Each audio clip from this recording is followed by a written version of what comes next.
Okay, now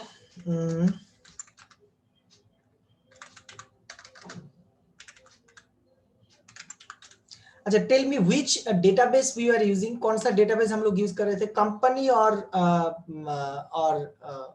other कोई और दूसरा database? I don't think you are remembering. Company use করছিলাম মনে कंपनी হয়। यूज করছিলাম, okay, very good.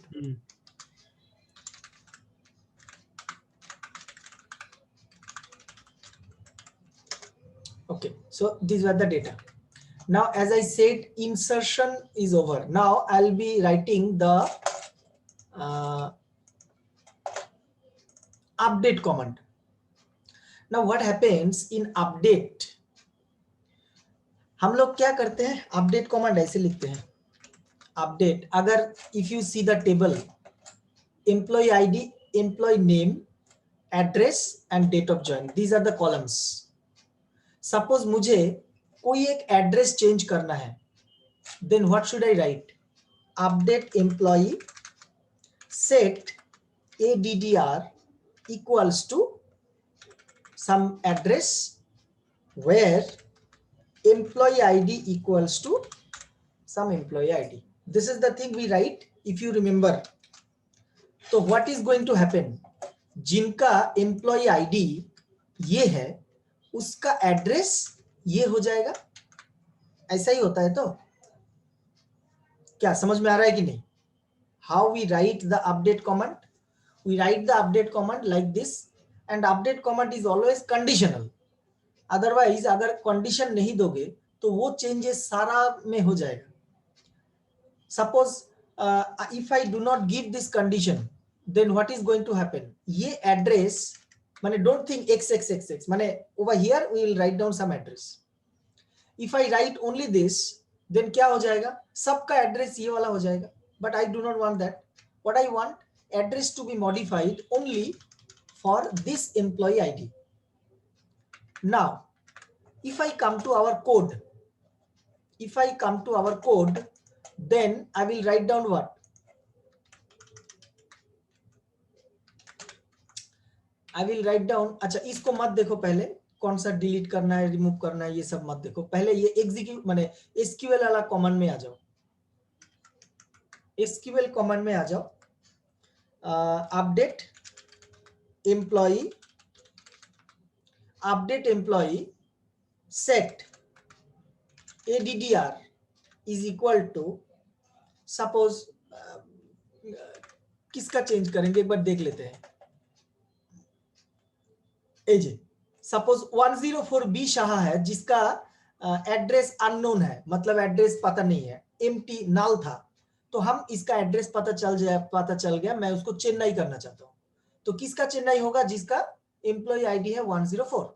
चलो ठीक है, तो set ADDR equal to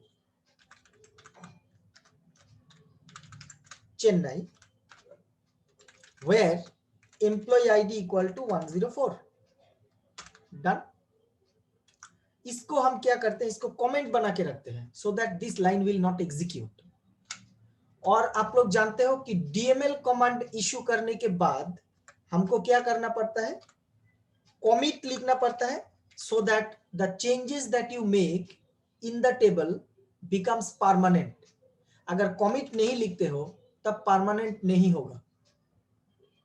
delete, insert as well as update command issue करने के बाद you must write that commit command, right? तो एक बार अगर इसको हम रन करके देखते हैं, अच्छा डेटा मॉडिफाइड सक्सेसफुली, ओके ठीक है, the message is correct, now run it. Data modified successfully. अब जाके देखते हैं वहां पे डेटा सच में मॉडिफाई हुआ कि नहीं.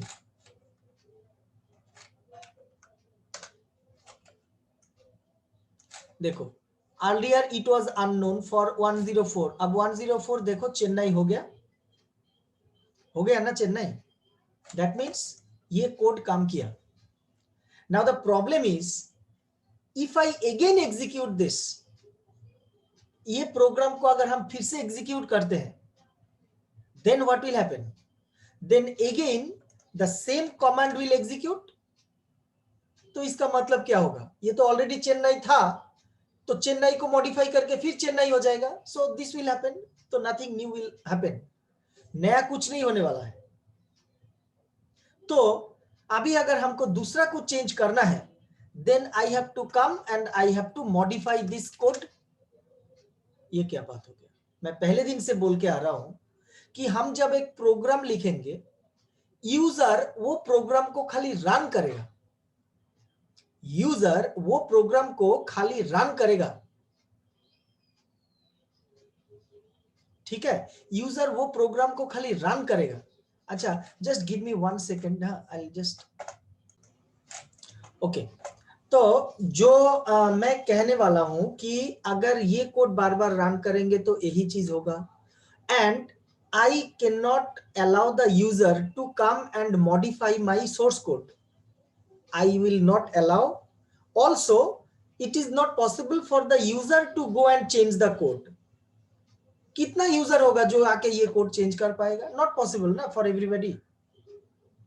तो in both the cases it is not possible. So ऐसा होना चाहिए मेरा प्रोग्राम कि जैसे मैं इंसर्ट के टाइम पे भी दिखाया था कि हम वहां पे इंसर्ट नहीं लिख के हम यूजर से मांगे enter the employee ID, enter the name, enter the address, enter the date of join. तो जो मैं डाला हूं वही ऐड हो गया. So that is basically the flexibility of the code. यहां पे भी ऐसा करेंगे कि हम यूजर से मांगेंगे कि enter the employee ID of the employee जिसका तुम मॉडिफाई करना चाहते हो. राइट? तो हम इससे पहले एक जीयूआई फॉर्म डिजाइन करके दिखाया था ना कैसा होता है. जीयूआई फॉर्म मतलब if I show you, you will be able to understand very clearly. Suppose ऐसा है, enter employee ID, name, address, date of join.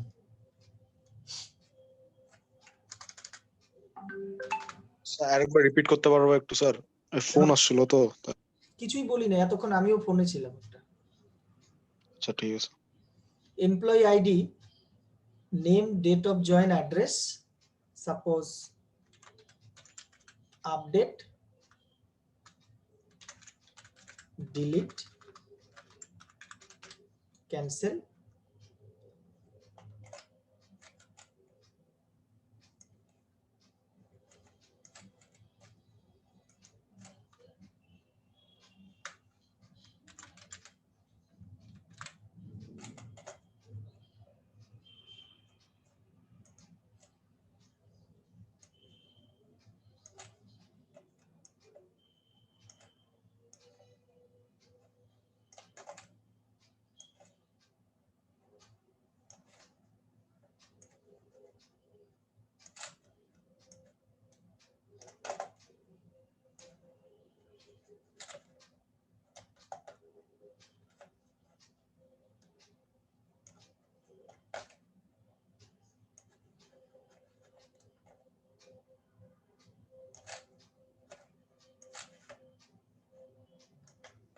This is how it happens in real life. आप लोग ऐसा देखे भी होंगे शायद.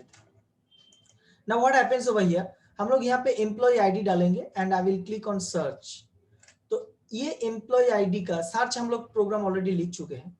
नाउ उस एम्प्लॉय का एम्प्लॉय नेम, एड्रेस और डेट ऑफ ज्वाइन आ जाएगा. आने के बाद अगर सपोज आपको एड्रेस चेंज करना है तो आप एड्रेस को चेंज करके अपडेट दबा दोगे तो इट विल बी अपडेटेड. अगर आपको नेम चेंज करना है या डेट ऑफ ज्वाइन चेंज करना है, जो भी चेंज करना है कीजिए करके you click on the update button.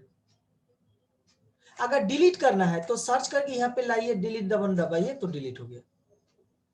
तो this happens basically in real life situation for GUI applications, माने जहां पे ग्राफिकल यूजर इंटरफेस होता है. बट आप लोग अभी लिख रहे हो कैरेक्टर यूजर इंटरफेस, यहाँ पे तो इतना यूजर फ्रेंडलीनेस नहीं मिलेगा. माने जो इंटरफेस है इतना सिंपल इंटरफेस तो नहीं होगा. तो कैरेक्टर यूजर इंटरफेस में अगर आपको अपडेट प्रोग्राम लिखना है तब कैसे करोगे? सपोज यहाँ पे जब प्रोग्राम रन करेंगे मुझको पूछेगा enter the employee ID to be modified. मैं एम्प्लॉय आईडी डाल दिया। अब डालने के बाद मेरे को पूछेगा enter the new name, enter the new address, enter the new date of join, क्योंकि हमें पता नहीं है कि you are going to modify name और एड्रेस और डेट ऑफ ज्वाइन, आप कौन सा चेंज करो। So what I am telling कि so I will ask you to enter your new name, new address, new date of join, तो तीनों ही मांगेंगे। then you know that I will be not modifying name and date of join, I will only modify address। पहले था कोलकाता, अभी करेंगे चेन्नई, पहले था मुंबई, अभी करेंगे दिल्ली। तो you write down the new address, but what will be the new name and new date of join? I'm not going to change na, but that is the problem over here, that you have to enter the old name only। suppose old name कुछ था, आप new name तो old name ही रखोगे, तो you have to again write down the new name for the old name only। माने पुराना नाम जो था new name में भी पुराना नाम ही डालोगे, and पुराना date of join फिर से डालना पड़ेगा। that is a problem, but करना ही है, because this kind of interface तो आपको मिलेगा नहीं। getting my point? so let's do that।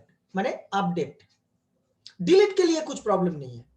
Delete के लिए हम पूछेंगे enter the employee ID to be deleted, employee ID डाल देंगे तो रिकॉर्ड डिलीट हो जाएगा, वहां पे तो कोई ऑप्शंस का बात नहीं है।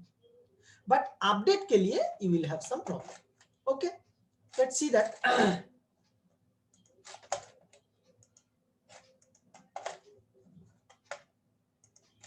सो then what will I do? पहले हम मांग लेते हैं कि enter the employee ID, ID of the employee to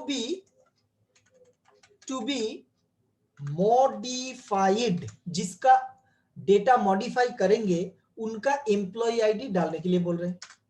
उसके बाद नेम लेंगे, नेम लेके जैसे कि इंसर्ट में किए थे ऑलमोस्ट वैसा ही, लेकिन यहां पे लिखेंगे एंटर द न्यू नेम, नया नाम, देन एड्रेस, एड्रेस ए भी input, enter the new address, and then date of join D equal to, ये भी कैरेक्टर में ही लेंगे, input enter the new date of join. मिल गया? अब यहां पे लिखेंगे, अब यहां पे लिखेंगे अपडेट एम्प्लॉई सेट। क्या सेट करेंगे? पहले नेम इक्वल टू, इंसर्ट वाला स्टेटमेंट में याद है ऐसा देता था हमने, यहां पे भी वैसे देंगे, नेम इक्वल टू दिस। अगर मुझे ज्यादा कॉलम को चेंज करना है तो हम कैसे लिखते हैं? Update employee set name equal to this, then address equal to this. ऐसे अगर मल्टीपल कॉलम को चेंज करना है देन ऐसे करके कॉमा कॉमा देके लिखना पड़ता है। सेम वे में यहां पे भी लिखेंगे set name equal to this, मैं कैपिटल में लिख सकता हूं, कोई प्रॉब्लम नहीं है, because this is SQL command. So name, then address equal to this, then date of join equal to this, where employee ID equal to this, double quote बंद करो। उसके बाद क्या लिखता था? फॉर्मेट, ये फिर स्मॉल में लिखना पड़ेगा because this is the Python command.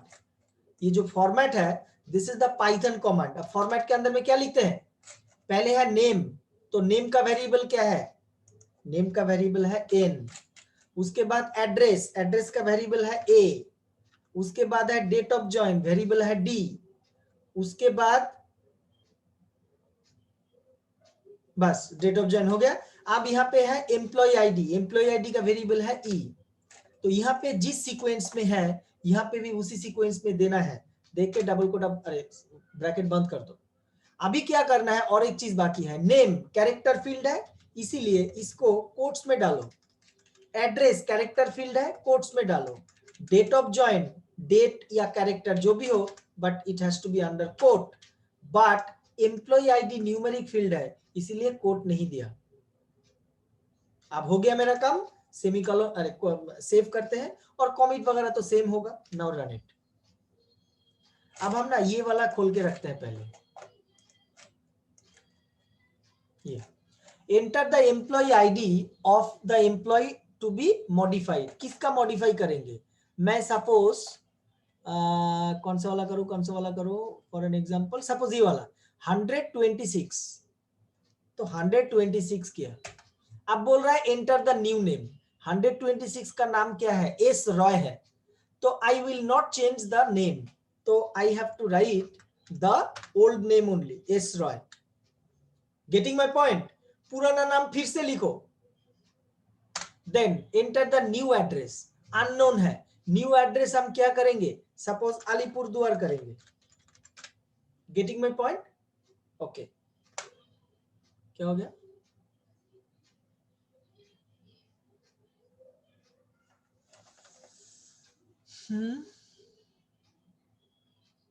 Sir DOJ down है तो date of join. DOJ date of join, input is not defined, input is not defined. Okay, let's see the code once. Oh, the spelling is wrong, see, and a t পড়ে গেছিল extra. না ডিওজে দিনি মানে ডিওজে is here, তো এই যে ডিওজে, D is for ডিওজে না, the rest of the thing is okay. Okay, now I'll run once more. Acha, I'll close this and run once again.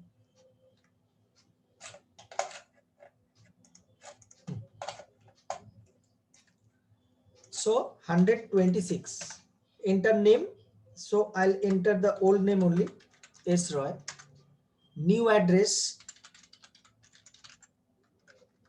Alipurduar. Date of join, new date of join, yes, date of join also I will give. Date of join, suppose I'm giving 2006 July 20. What happened? What? अच्छा, can anybody tell me, आज इतना time हो गया फिर भी मेरा session खत्म क्यों नहीं हो रहा है? 40 मिनट तो हो गया है, 10 बज गया। तो 54 মিনিট হয়েছে। আরে সাবাস দীপ, দেখ তো কি জিনিয়াস ছেলে, 54 মিনিট বলে দিল। তার মানে জুম মাঝে মাঝে না গিফট দেয়, মানে দেখবি পরে আমাকে একটা মেল পাঠাবে, কনগ্রাচুলেশনস ফর দ্য গিফট, কি কোনো কোনো দিন মাঝে মাঝে আনলিমিটেড টাইম দিয়ে দেয়। Anyway, so